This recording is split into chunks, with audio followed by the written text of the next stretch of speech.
कर ले वो। इश्क मोहब्बत प्यार कर ले वो। तोरे जवानी आगे रानी एक बार कर ले वो। तोरे जवानी आगे रानी एक बार कर ले वो। इश्क मोहब्बत प्यार करूँगा। इश्क मोहब्बत प्यार करूँगा। वो जवानी याद राजा एक बार करूँगा। वो जवानी याद राजा तुझसे प्यार करूँगा।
घर हवैयों भरे के हवै छाँव।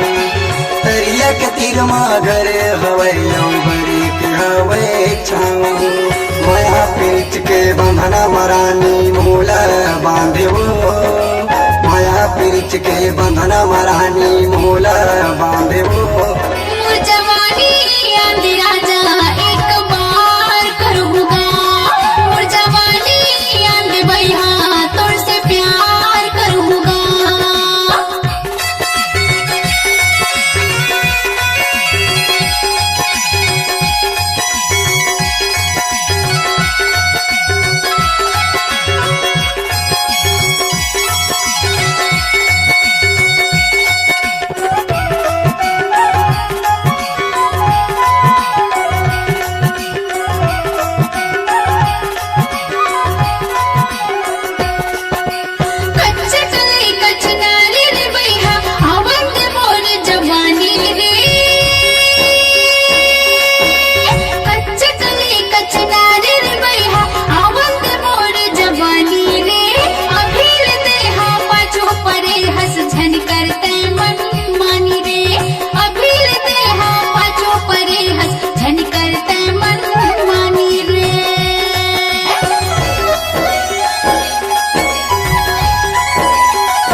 छतनार हो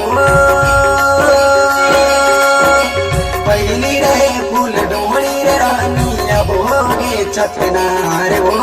पारा मोहल्ला पछू परे करली मोर संग प्यारी।